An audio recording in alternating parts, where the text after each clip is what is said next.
لبيك اللهم لبيك لبيك لا شريك لك لبيك إن الحمد والنعمة لك والملك لا شريك لك لبيك اللهم لبيك لبيك لا شريك لك لبيك إن الحمد والنعمة لك والملك لا شريك لك لبيك اللهم لبيك لبيك لا شريك لك لبيك لبيك إن الحمد والنعمة لك والملك لا شريك لك لبيك اللهم لبيك لبيك لا شريك لك لبيك إن الحمد والنعمة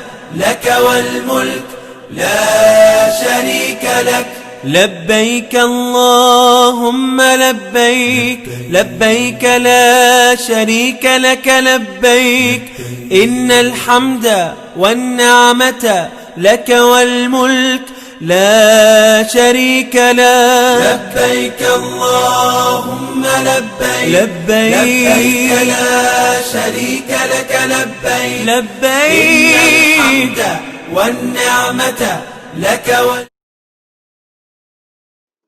Assalamu alaikum. I was asked to reflect on my Hajj experiences.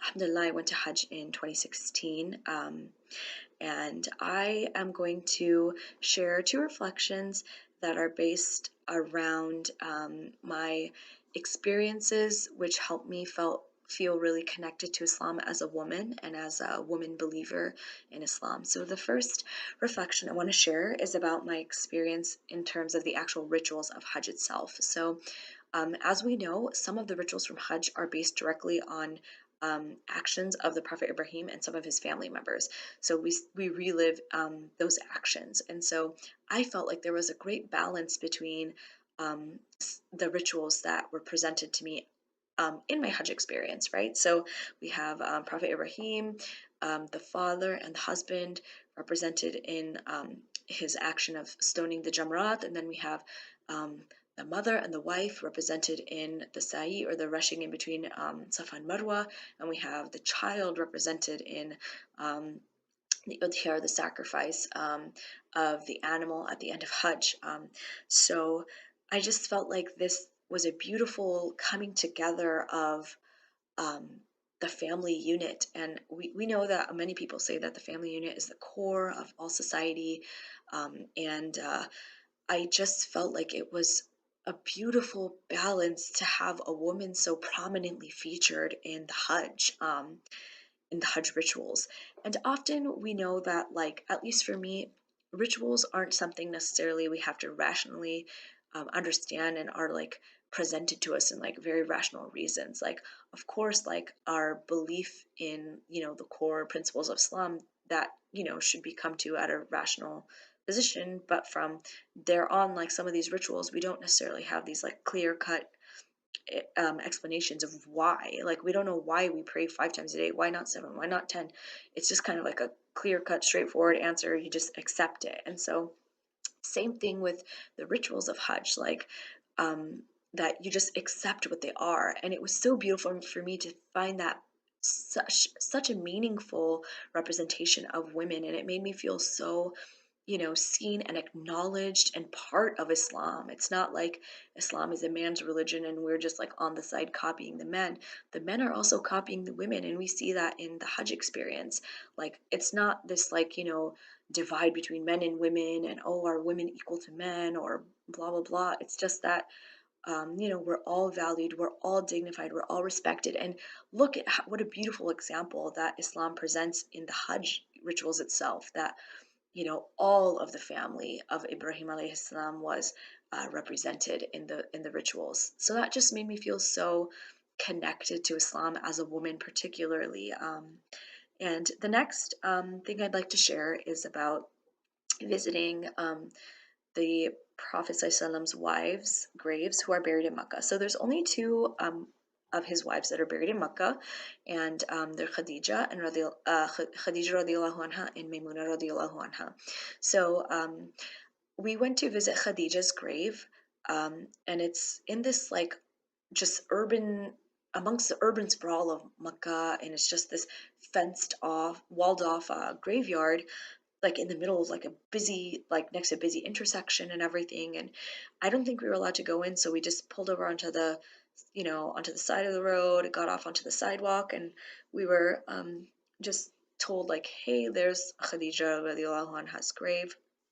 And uh, it was so beautiful to go and visit her, and it felt like I was visiting someone that I had known like a friend, and I was there and we were hanging out, we were catching up with each other. Obviously she's dead, she can't talk to me, and it was very different than that, you know, physically what was happening, but just the feeling that I got, I felt like I learned to love Khadija so much more just by visiting her that day. And right before we went to see her grave, we had gone to see the mountain where the cave of Hira is. And we didn't go up the mountain or anything. We just parked a few blocks away, and it was pointed out, here is the mountain, here's the cave. And we were also told to look for the clock tower, which is right by the Kaaba. And we were told that Khadija radiallahu anha would walk from close to the Kaaba all the way to the mountain, hike up the mountain, and bring the Prophet ﷺ food while he was in his reflective retreat, right before he received prophethood. So it just made me think like she wasn't even, the Prophet ﷺ's wife at that point. The Prophet ﷺ hadn't received prophethood. She was just a normal woman married to a normal guy. Um, and she was there supporting him through a really difficult time, and he was going through an existential crisis, and she gave him, you know not only the space to take care of himself and figure out what was going on um, in his life, in a very personal and private way, but she also supported him that. And it made me think that, for any of us who are married or have other close family members, like, we could also, so relatable, what do we do to help support our family members when they're going through something really difficult, like losing a job or having some type of sickness or something like that? How are we there to help them? And to think of her sacrifice as something so physical, walking in the heat of Makkah all the way to the mountain, climbing up the mountain, that must have been an intense experience for her. And just to make sure the Prophet ﷺ was taken care of, that he had food while he was in this state of turmoil, right before he received prophethood and revelation, it was something that was so beautiful to me. And it just having that experience right before we went to visit her reminded me how without her, we wouldn't have had anything in terms of what we have in Islam today. She was such a pillar to the um, beginnings of Islam. She was the first believer. She was the Prophet ﷺ's biggest supporter in the time of great difficulty, like, in Makkah too. She was there. Without her, we would have so little, and I felt so happy to visit her, and to pray for her there. And once again, I just felt like, wow, like this is what it's like to be a woman in Islam. Like, this is great. This is amazing. The other wife we visited was Maymuna radiallahu anha, and her grave is in the outskirts of Makkah. It's on the road to Medina, actually. Even today, it's just like on the side of a big highway in the middle of nowhere.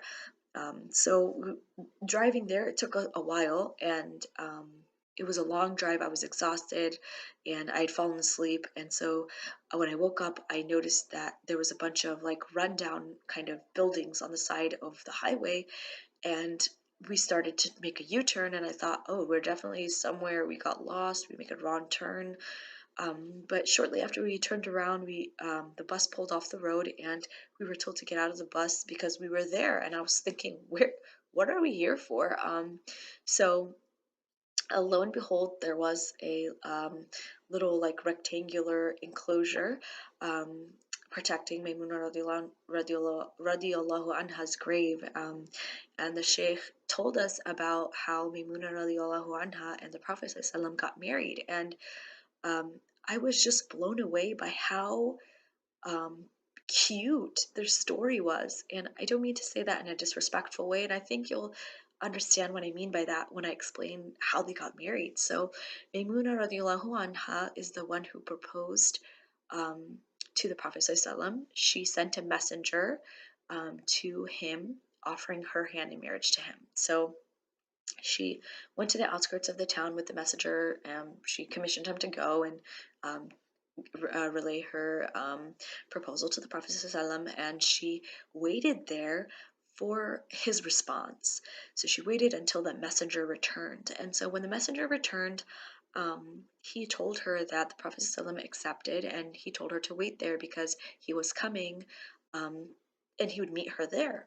So shortly thereafter, she was met by the Prophet ﷺ. He came to her there, and they got married there, right then and there, like just on the spot. And I was just so blown away by how beautiful their story of how they got married was. Um, their love story, as we would say, was something that to me, it didn't seem like something I had ever heard about or ever imagined within you know, happening within the life of the Prophet ﷺ. It was something so romantic and so cute and so touching. And even if I would think if, like in today's day and age, like if people documented like their proposals and their weddings and everything like they do, and put them up on YouTube, like we would think that was such an awesome, video of how like the woman proposed to the man came and he said, "Not only do I accept your proposal, we're getting married right here." That was so beautiful and so touching to me. And um, how she ended up getting buried there is that after the Prophet ﷺ died, she would often go there to that one spot on the outskirts of the town, and she would spend time there to think about him and reminisce on the days in which she was married to him, which I'm sure were the best days of her life. And before she died, she asked one of the Sahaba, who was her nephew. He was like a really prominent Sahaba. I don't remember his name, but I'm sure Sheikh Osman could fill it in. Um, but she asked him if she could please be buried where she was married to the Prophet ﷺ. And obviously, her wishes were fulfilled, and she's buried there. And that just, is a further testament to their love and her even her personality. Like she was such a softie, like she was so sentimental, she was such a romantic person.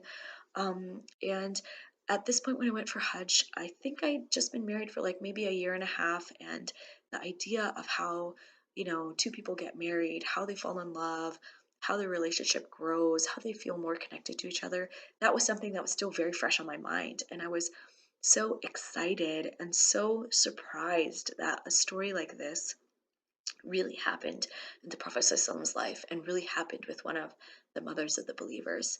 So, those were my reflections on my Hajj experience and how they related to me being a woman in Islam. And from that experience, I really truly felt way more confident as a woman in Islam, more accepted and acknowledged and valued and dignified. And it was such a good thing to experience on the ground firsthand. And Alhamdulillah, it was a great experience. And I pray that we can all take advantage of the best 10 days upcoming.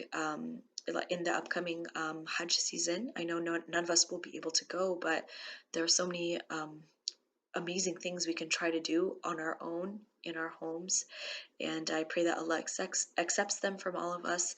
And it was great to once again connect with this